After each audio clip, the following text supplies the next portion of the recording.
ఇదిగో ఇటు చూడు, నో నా వైపు చూడు, నో. నా మాట వినిసారా? సమోసాలు చల్లారిపోతున్నాయి. అవి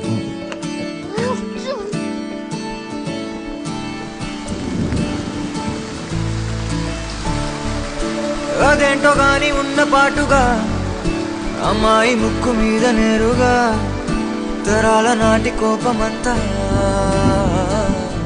ఏరుపేగా.